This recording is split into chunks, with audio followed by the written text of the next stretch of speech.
English నేర్చుకోవడం అనర్గళంగా మాట్లాడడం మీ కల? వెంటనే కాల్ చేసి క్లాసెస్‌కి రిజిస్టర్ అవ్వండి. Welcome to Suman TV. ఆంధ్రప్రదేశ్లో కూటమికి డేంజర్ బెల్స్ ఏమంటారా? ఎందుకంటే దాదాపు 15 సంవత్సరాలు మేమే ఉంటామని చెప్పి ఒకవైపు పవన్ కళ్యాణ్ గారు అంటున్నారు. పవన్ కళ్యాణ్ గారి యొక్క ప్రోత్సాహంతో మేము ముందుకెళ్తామని చెప్పి చంద్రబాబు నాయుడు గారు అంటున్నారు. మా ఇద్దరికి ఆశీస్సులు మోదీ గారు ఉన్నాయి అంటున్నారు. మరి ఆ దిశగా ఉందా అంటే రోజు రోజుకి ఈ కూటమిలో పార్టీల మధ్య కొద్ది విభేదాలు తలెత్తుతున్నట్టే కనపడతా ఉన్నాయి. మొన్న టీడీపీ ఒక కొవ్వూరు అనే కాన్స్టిట్యున్సీలో ఏకపక్షంగా ఒక సామాజిక వర్గానికి ఎక్కువ సీట్లు ఇచ్చేదలికి అది పదవులు ఇచ్చేదలికి జనసేన ఒప్పుకోవాలి. అక్కడ పార్టీ ఇన్ఛార్జ్ ప్రశ్నించినందుకు చర్యలు తీసుకున్నారు. సరే, దాని మీద విచారం జరుగుతుంది ఒకవైపు. ఇంకొక వైపు తిరుపతి, ఇక ఇంకొక వైపు విజయనగరం. అనేక ప్రాంతాల్లో మిత్రధర్మం పాటించాల్సిన బాధ్యత టీడీపీకి ఉన్నది, కానీ అది అమలు చేయట్లేదనేదే వాస్తవ పరిస్థితులు బట్టి తెలుస్తుంది. మరి మిత్రధర్మం అంటే ఏంటి? 21 సీట్లు గెలిపించుకున్నారు ఆయన. సీట్ల విషయంలో తగ్గి ఉన్నాడు. ఈ రాష్ట్రానికి అనుభవం వ్యక్తి ముఖ్యమంత్రి కావాలని 53 రోజులు రాజమండ్రి జైల్లో ఉన్న చంద్రబాబు నాయుడు గారిని పదవి కాంక్ష అనేది లేకుండా, పదవి వ్యామోహం లేకుండా రాష్ట్రం బాగుండాలనే ఉద్దేశంతో చంద్రబాబు నాయుడు గారు సీఎం కావడానికి కారణం పవన్ కళ్యాణ్ గారు. మరి ఆ దిశగా ప్రభుత్వ కార్యాలయాల్లో చంద్రబాబు నాయుడు గారితో పాటు పవన్ కళ్యాణ్ గారి ఫోటోలు ఉన్నాయి, అన్నీ బాగానే ఉన్నాయి.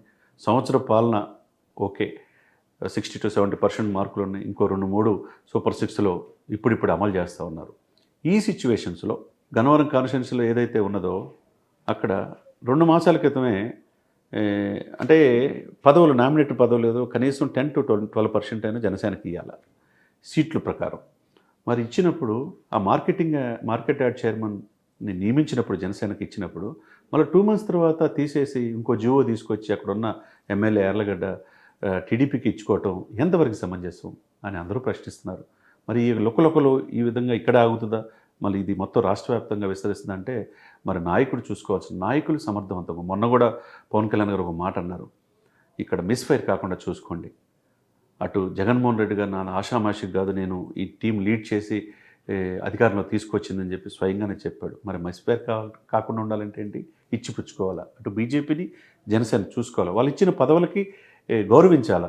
వాళ్ళు ఇచ్చిన పదవులే మీరు తీసేసుకుంటూ ఉంటే, ఒకవైపు జనసేనని, బీజేపీని చిన్నచూపు చూస్తూ ఉంటే ఎట్లా 15 సంవత్సరాలు రాజ్యాధికారం ఆంధ్రప్రదేశ్లో ఉంటుంది అనేది ఆత్మపరిశీలన చేసుకోవాల్సిన అవసరం ఉన్నది. ఇది రాష్ట్ర వ్యాప్తంగా చిలికి గాలివాన కాకముందే అటు చంద్రబాబు నాయుడు గారు చొరవ తీసుకొని ఇచ్చిన మాట ప్రకారం అన్కండిషనల్గా ఆ రోజు సపోర్ట్ చేసిన పవన్ కళ్యాణ్ గారిని ఆ పార్టీ పట్ల మిత్రధర్మం పట్టించకపోవటం అంటే తప్పు కదా.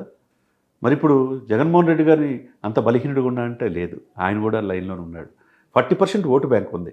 మరి అటువంటి వ్యక్తిని సమర్థవంతంగా ఎదుర్కొని చెప్పి పవన్ కళ్యాణ్ గారు ఆయన అధికారం నుంచి దించగలిగారు. నేను అధపదాలను తొక్కారు.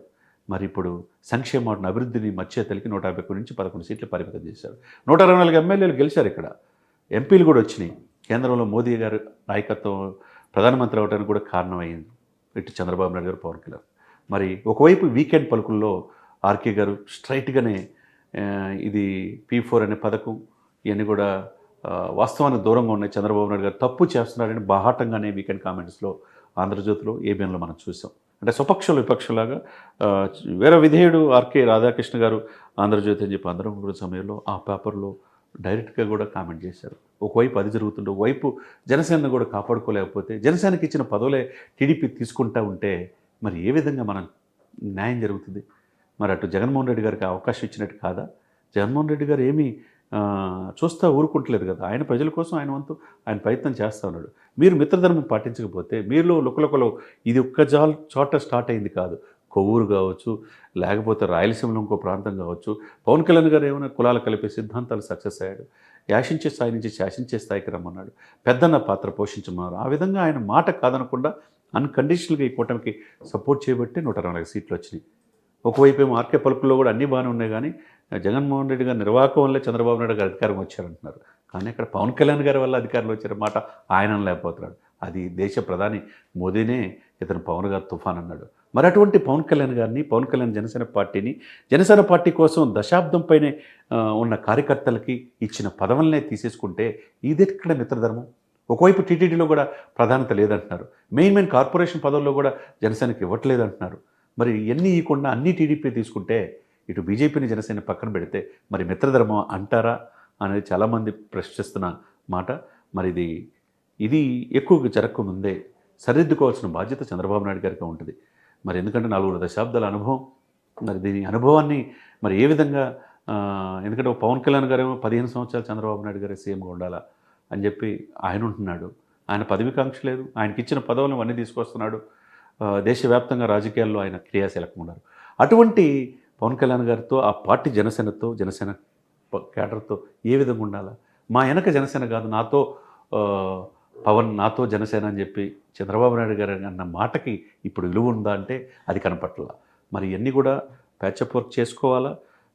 చిన్న ఎందుకంటే ఆల్రెడీ ఇచ్చిన పోస్టుల్ని మరలా ఎలా జీవోలు ఇచ్చి తీసుకుంటారండి?